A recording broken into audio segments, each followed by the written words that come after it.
Hai, perkenalkan nama saya Serlina Edoorang dari kelas 10 IPSA, Sekolah SMA Katolik Frater Don Bosco Tarakan. Kali ini saya akan menjelaskan mengenai apa itu coronavirus atau virus corona yang perlu kita semua ketahui. Yang pertama, asal-usul virus corona. Pada awal kemunculannya beredar kabar virus corona berasal dari hewan kelelawar dan belakangan juga muncul dari tenggiling. Virus corona atau coronavirus adalah virus yang menyerang sistem pernapasan. Nama coronavirus berasal dari bahasa Latin dan Yunani yang berarti mahkota atau lingkaran cahaya. Infeksi virus corona disebut COVID-19 dan pertama kali ditemukan di kota Wuhan, Tiongkok, Cina pada akhir Desember 2019. Yang kedua, penyebaran virus corona.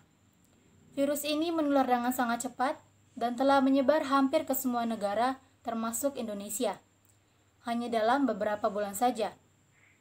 Seseorang dapat tertular COVID-19 melalui berbagai cara. Yang pertama, melalui tetesan kecil pada saat seseorang yang telah terinfeksi virus corona sedang batuk atau bersin. Yang kedua, kontak langsung dengan orang yang terinfeksi virus ini.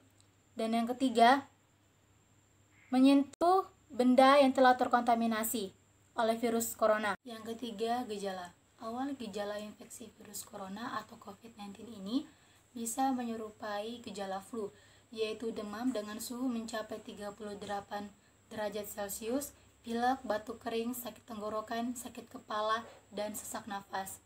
Gejala-gejala COVID-19 ini umumnya muncul dalam waktu 2 hari hingga 2 minggu setelah seseorang terpapar virus corona. Yang keempat, pencegahan. Seperti yang kita ketahui bahwa sampai saat ini belum ada vaksin untuk mencegah infeksi virus corona ini.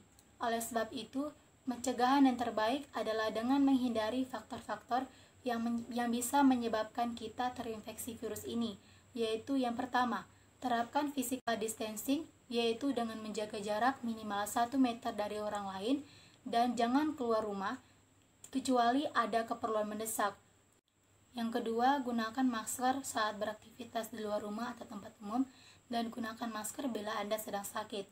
Yang ketiga, rutin mencuci tangan minimal 20 detik dengan air mengalir dan sabun atau hand sanitizer yang mengandung alkohol minimal 60%, terutama ketika Anda sedang beraktivitas di luar rumah atau tempat umum.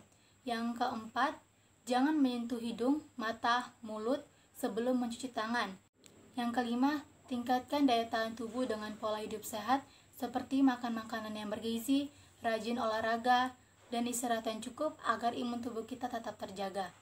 Selanjutnya, PSBB.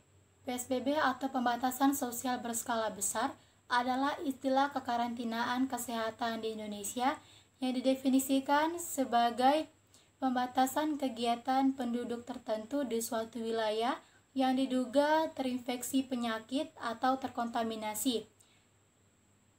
Tujuan PSBB adalah untuk mencegah meluasnya penyebaran penyakit, kedaruratan kesehatan masyarakat atau KKM yang sedang terjadi antar orang di suatu wilayah tertentu. Dalam PSBB juga terdapat aturan dan pembatasan yang wajib dipatuhi oleh seluruh masyarakat yang dimana wilayahnya telah menerapkan kebijakan PSBB. Yang pertama, keluar rumah menggunakan masker baik yang berkendara maupun berjalan kaki. Yang kedua, bekerja di rumah bila memungkinkan. Yang ketiga, penutupan area publik seperti fasilitas umum, tempat hiburan, rumah ibadah, gedung olahraga, balai pertemuan, dan tempat-tempat yang sering dikunjungi oleh masyarakat. Yang ketiga, kegiatan sosial budaya dibatasi. Adapun sektor yang masih tetap beroperasi, yang pertama sektor pemerintahan yang meliputi pusat pemerintahan, kecamatan, kelurahan, dan sebagainya. Sektor keamanan yang terdiri dari polisi, TNI, dan lain-lain.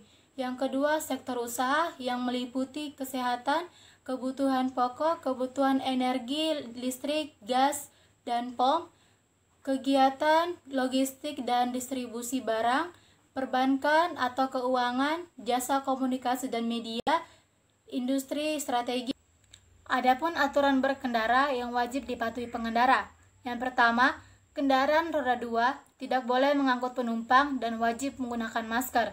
Yang kedua, kendaraan roda 4 yang berkapasitas 4 orang maksimal berisi 3 orang. Dan kendaraan roda 4 yang berkapasitas 6-7 orang maksimal berisi 4 orang.